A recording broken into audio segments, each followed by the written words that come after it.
Fala pessoal, Shalom no coração, bem-vindos ao nosso devocional. Abra sua Bíblia comigo em Mateus, capítulo 3, versículos 7 a 10. Quem está comigo no chat, por gentileza, coloca essa referência para que quem for chegando saiba qual é a palavra que nós estamos falando. Enquanto você abre a sua Bíblia, eu quero profetizar sobre a sua vida uma semana de bênçãos, uma semana de proteção, que você receba toda a direção e toda a visão da parte de Deus que você vai precisar para essa semana, em nome de Jesus. Eu já te convido a você começar e terminar a semana todos os dias, 7h30 da manhã, aqui, segunda a sexta, onde nós começamos o dia mergulhando na palavra de Deus. Inclusive, na última sexta-feira, nós tivemos devocional. Eu sei que por ser um feriado, muitas pessoas tiveram uma rotina modificada, muitos viajaram também. Até alguns dos nossos irmãos na nossa igreja local, a Lírio Armação, viajaram para uma viagem missionária em Canudos, Bahia. E se você perdeu o devocional da sexta, tá salvo aqui no canal. Eu te convido a ir lá assistir com o coração aberto. Eu tenho certeza que Deus falará ao seu coração. Naquele devocional, eu falei sobre aquela que eu considero a revelação mais profunda da identidade de Deus. Eu sou o que sou. Pode ter certeza que essa palavra vai te abençoar demais, tá bom? Mateus capítulo 3, versículos 7 a 10, olha o que diz a palavra do Senhor. Mas quando João, e esse João aqui é o João Batista, gente, tá? Algumas pessoas acham que João Batista e o João Apóstolo são as mesmas pessoas. E não são, né? João Batista é um primo de Jesus. Maria, a mãe de Jesus, era prima de Isabel, mãe de João Batista. E João Batista, ele é aproximadamente 6 meses mais velho que Jesus. E ele é aquele que vem preparar o caminho do Senhor. Ele vem chamando o povo ao arrependimento. E ele, inclusive, batiza Jesus, aquele episódio onde é o início do ministério público de Jesus, por assim dizer. Então, quando João, que viu que muitos fariseus e saduceus vinham ao lugar de batismo, ele os repreendeu abertamente, exclamando: raça de víboras, quem os convenceu a fugir da ira que está por vir? Provem por suas ações que vocês se arrependeram. Guarde isso no seu coração. Provem por suas ações que vocês se arrependeram. Em algumas versões, pode estar escrito assim, ó: demonstrem frutos dignos de arrependimento. Quem é que tem essa versão aqui? Coloca para mim no chat, por gentileza. Na sua versão está assim: demonstrem frutos dignos de arrependimento. Vamos continuar. Não pensem que podem dizer uns aos outros: estamos a salvo, pois somos filhos de Abraão. Isso não significa nada, pois eu lhes digo que até destas pedras Deus pode fazer surgir filhos de Abraão. Agora mesmo, o machado do julgamento está pronto para cortar as raízes das árvores, e toda árvore que não produz bons frutos será cortada e lançada ao fogo. Gente, esse episódio aqui é muito interessante, né? Porque João Batista, ele estabelece o seu ministério no deserto. E o movimento que João Batista levantou de pregação de arrependimento, de batizar pessoas, tomou, por assim dizer, trazendo para os dias de hoje, tomou os noticiários da época. Se fosse nos dias de hoje, poderíamos dizer que o ministério de João Batista viralizou. Nos Instagrams da vida, nos TikToks da vida, no YouTube, em todas as redes sociais, teriam trechos e cortes das pregações de João. As pessoas que se batizassem ali provavelmente colocariam nas suas redes sociais, nos seus stories, porque aquilo começou a tomar uma proporção nacional, tomou toda a nação de Israel. E então, alguns líderes, fariseus e saduceus, passaram a ir ver essa pregação de João a fim de investigar aquele fenômeno. Note que eles não estavam indo com o coração aberto para ouvir a palavra de Deus. Eles queriam entender o fenômeno que estava por trás desse grande movimento de João Batista. Então eles estavam ali com o coração endurecido, e muitas vezes na Bíblia os fariseus e os saduceus são representados como grupos que, digamos assim, viviam de aparência. Tanto que no meio evangélico a expressão fariseu se tornou até um adjetivo negativo, né? Você quer falar mal da pessoa, vai ser o fariseu. Então você está tendo uma atitude farisaica. E os fariseus, gente, de modo geral, de modo histórico, eles eram um grupo muito zeloso pela palavra de Deus. A maioria deles amava a Deus de todo o coração. Mas naquele momento onde o ministério de Jesus se tornou público, e ali nós temos o relato dos evangelhos, a liderança religiosa judaica se colocou contra Jesus e passou a perseguir Jesus. Então, muitas vezes, você vai ver no texto bíblico fariseus e saduceus cercando Jesus, observando os milagres de Jesus, a fim de encontrar nele uma falha e incriminá-lo. Então, muitas vezes, quando Jesus vai falar com os fariseus, sinalizar algumas atitudes dos fariseus, ele aponta essa hipocrisia. Então, acabou que essa marca se tornou muito mais forte. Então, se fala assim, um fariseu, um saduceu, provavelmente não quer falar uma boa coisa da pessoa, mas o máximo respeito aos movimentos judeus, tanto daquela época quanto hoje. Mas nesse contexto aqui, inclusive, os fariseus e os saduceus, eles estavam buscando investigar por que João Batista estava atraindo tanta gente. E João Batista tem uma pregação bastante agressiva, por assim dizer, né? Quem está comigo no discipulado sabe que de vez em quando eu brinco falando assim, ó, quem aqui é raiz e quem é Nutella? E eu falo isso para quebrar o gelo, óbvio, eu não vou deixar de pregar a palavra de Deus, a depender da resposta. Mas essa expressão na nossa comunidade, na nossa cultura, se tornou, se você é raiz, você não tem muito milindre, sabe? Já o Nutella é aquela pessoa que você tem que dar 10 arrodeios, que qualquer coisa que vai falar pode machucá-la. Então João era o pregador raiz, ele não queria saber de nada. Imagina você entrar numa igreja e o pregador virar para você e te dizer que você é uma raça de víbora. É um negócio terrível.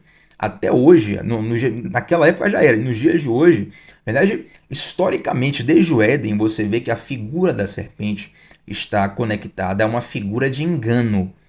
Algumas cobras, a maioria delas são venenosas, mas mesmo aquelas que não são venenosas, elas são muito sagazes, muito perspicazes. Por que a cobra é um animal que é muito perigoso? Porque ela é silenciosa, ela está escondida, parada, ela não dá nenhum sinal da presença dela, de repente ela dá um bote muito rápido, ela te morde muito rápido. Então é difícil se proteger de uma víbora, justamente por isso que ela é muito sagaz, ela é muito perspicaz, é muito esperta contra o seu inimigo ou contra o seu alvo, por assim dizer. Então João vai lá e fala, raça de víboras, quem os convenceu a fugir da ira que está por vir? E aí ele fala, gente, uma frase que é o epicentro do que eu quero comunicar ao seu coração nesse momento. Ele fala assim, ó, demonstrem frutos dignos de arrependimento. Na minha versão, provem por suas ações que vocês se arrependeram. Por quê? Porque João pregava, e ali vamos dizer que as pessoas, né, quem quer aceitar Jesus, levanta a mão. Claro que eu estou utilizando a linguagem de hoje, tá, gente?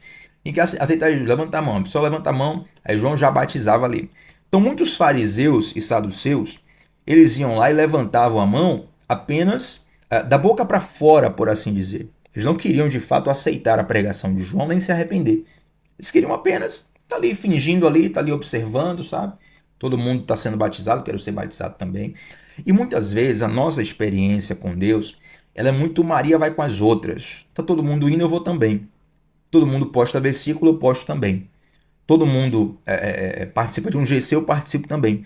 E é muito importante nós transcendermos isso. Ou seja, precisamos demonstrar com as nossas ações que houve de fato um impacto divino em nossas vidas. Observe uma coisa. Vamos pensar aqui, olhar para mim agora na tela aqui, ó. Imagina que isso aqui é uma pessoa que está andando em direção a um abismo. A pessoa está pecando, está cometendo deslizes, está com a vida toda bagunçada, está caminhando em direção ao abismo, tá? E aí chega lá, na beira do abismo, então Deus toca a vida dessa pessoa. Deus salvou a pessoa de cair no abismo e morrer definitivamente.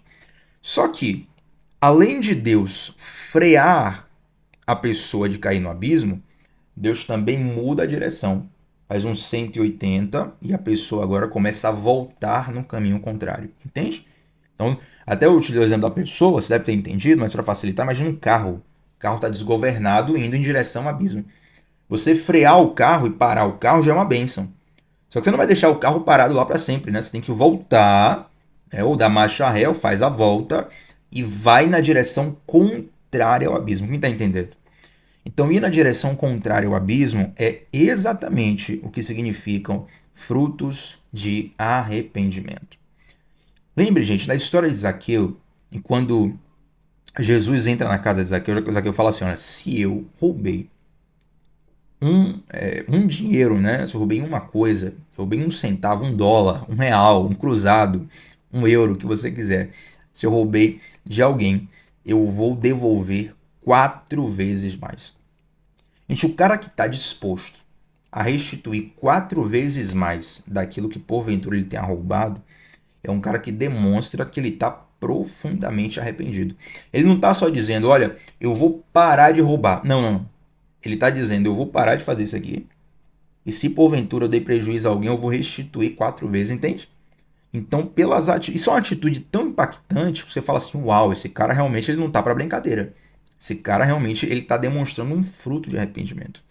Então, quando Jesus nos salva, por que muitas pessoas acham que a vida do cristão é um eterno não pode? O crente não pode isso, não pode aquilo, não pode aquilo outro, não pode aquilo outro. Realmente, você pensa que a vida do cristão é só isso, você pensa que deve ser chato demais. Eu não vou ser crente nunca, porque crente não faz nada, entende? Só que Jesus ele não nos convida para um eterno não pode. Ele substitui essas ações, esse estilo de vida danoso, por diversas outras atitudes, diversos outros frutos que são muito mais saborosos.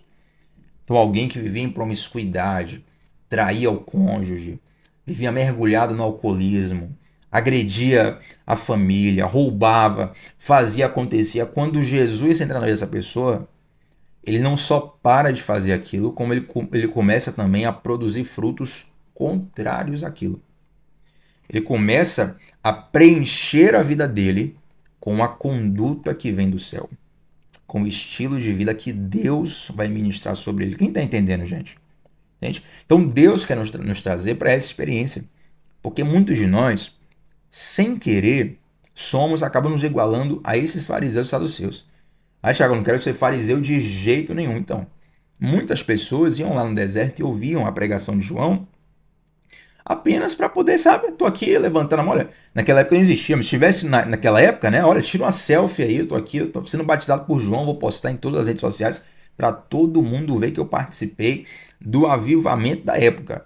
Mas o convite de Deus é para que a nossa vida demonstre de fato esses frutos de transformação.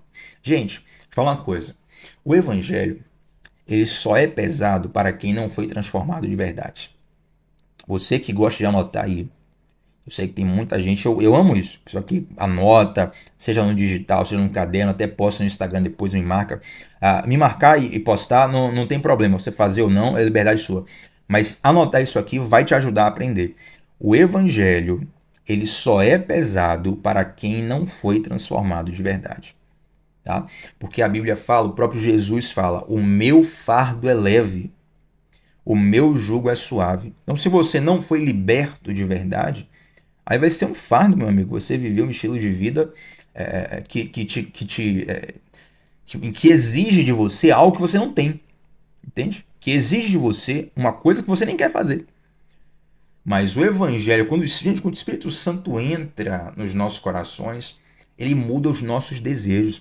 Eu sempre brinco dizendo que se até um bebê muda a vida de uma grávida, quanto mais o Espírito Santo quando entra dentro de nós. Uma grávida, a maioria das mulheres costumam ter desejos de alimentos bastante esquisitos, né, durante a gravidez. Algumas têm algumas mudanças bem leves, outras têm mudanças radicais. Eu lembro de ler um episódio de uma mulher falando que durante a gravidez ela sentiu vontade de comer bloco, tijolo mesmo, tijolo de construir casa. Para falar, rapaz, eu quero comer tijolo. Olha que loucura. Claro que não é todo mundo isso aí. Eu estou usando um exemplo que é um pouco bizarro, né, que eu vi. Mas você vê que aqueles desejos aparecem naquele momento da gravidez porque tem um ser, tem um bebê dentro da mulher que vai gerando aquelas alterações. Então o Espírito Santo, quando ele entra em nós, ele causa um impacto muito mais profundo do que um bebê dentro de uma mulher. Entende? Então ele começa a transformar o nosso querer, a transformar as nossas vontades. Nós começamos a nos tornar mais parecidos com Cristo. Então, dessa forma, viver o Evangelho não é mais pesado. Pelo contrário, é um prazer. Você não obedece mais a Deus por medo de ir para o inferno, mas você obedece porque você encontrou prazer em seguir a vontade de Deus. Então assim você consegue dar frutos dignos de arrependimento. Talvez você esteja olhando assim e falando, Tiago, você está comentando aí? E eu confesso que para mim o estilo de vida do evangelho ainda é um fardo. O que é que eu tenho que fazer? Você precisa passar por um processo de libertação profundo para que esse vício da alma, por assim dizer, talvez a sua alma ainda esteja viciada em algumas questões da carne e passando por um processo de libertação, você vai ser curado disso. Tiago, Jesus já não me libertou da cruz? Sim, mas agora você precisa discipular a sua alma, entende? Você vai treinar a sua alma para um novo estilo de vida. Da mesma forma que alguém se afogando, porque não sabe nadar, o salva-vidas vai lá e salva essa pessoa. Uma coisa é o salva-vidas te salvar do mar para você não se afogar. Outra coisa é você se matricular num curso de natação para não precisar de socorro mais. Entende? Então agora que você foi salvo do afogamento, você vai entrar no curso de natação, por assim dizer, que é o processo de discipulado. Você vai ser discipulado para poder saber lidar melhor com aquelas questões. Dessa forma, você vai poder entrar na água tranquilamente, sem medo de se afogar. Continuando o texto, olha o que olha o que João Batista fala. Não pensem que podem dizer uns aos outros, estamos a salvo, pois somos filhos de Abraão.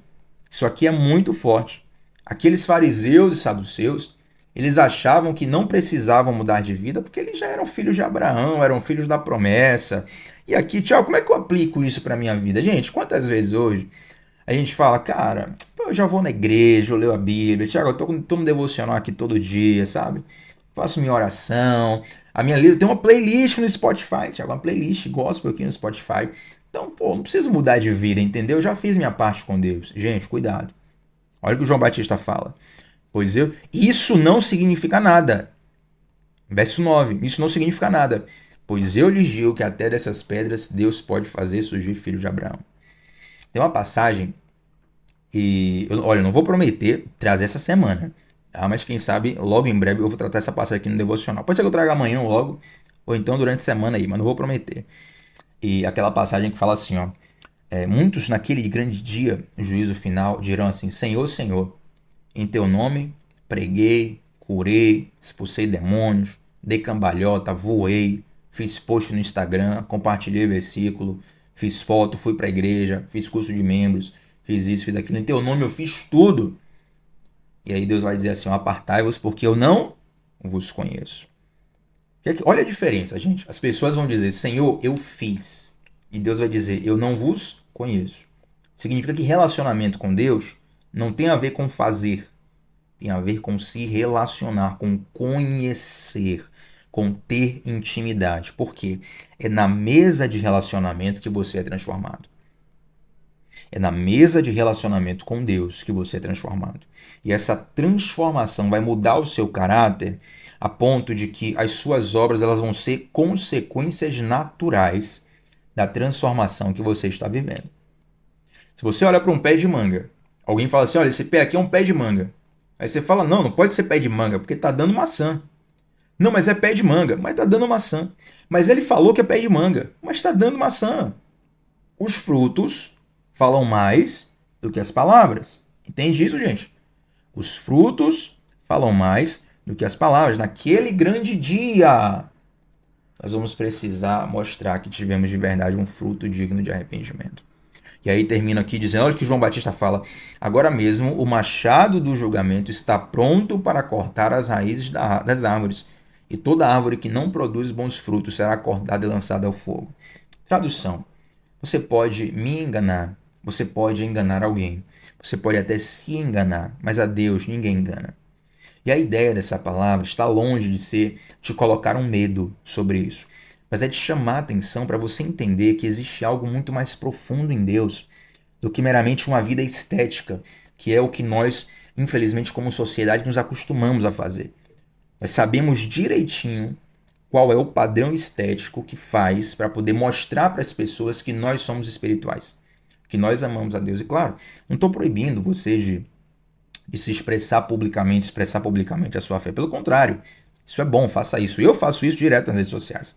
Mas nós não podemos usar isso como um disfarce para um vazio interior. Você entende?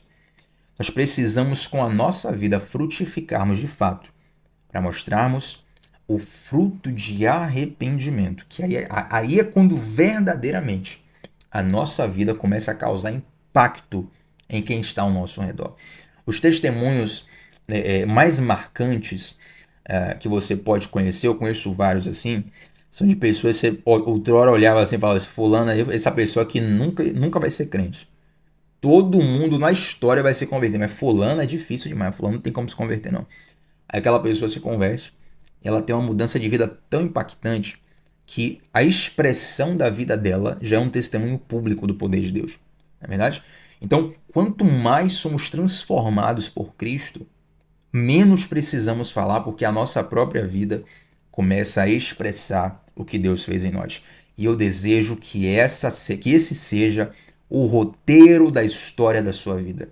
Que com os seus frutos, que com a sua vida, que com a expressão do que você está escrevendo na sua história, no seu caminhar, Deus possa ser louvado, Deus possa ser expressado, Deus possa ser pregado pelo seu modo de viver. Amém? Assim como João Batista convidou os fariseus e os saduceus para um verdadeiro arrependimento, Deus está nos convidando para um arrependimento profundo, verdadeiro, uma profunda mudança em nosso estilo de vida. Quero orar com você nesse momento, feche os seus olhos se você puder. Senhor Deus, eu te agradeço por essa palavra, eu te agradeço por esse convite. Eu te peço, Pai, para que o Senhor possa nos transformar de glória em glória. Eu sei que cada um de nós temos as nossas fraquezas, as nossas dificuldades, os nossos desafios, mas eu te peço uma coisa, Senhor, uma coisa, que o Senhor possa nos permitir viver um relacionamento profundo e sincero contigo. E eu sei que todo o restante é consequência. Te dou graças, ó Deus, por essa palavra e pela semana que se inicia. Em nome de Jesus, amém. Gente, deixa um like no vídeo, o seu like é muito, muito, muito importante, faz muita diferença aqui. E também se inscreve no canal se você ainda não se inscreveu. Comenta aqui nesse vídeo, não saia antes disso, comenta aqui nessa transmissão, nesse vídeo, sobre como Deus falou ao seu coração através dessa palavra. Amém? Tamo junto, shalom no coração. A gente se vê por aí. Até a próxima, gente.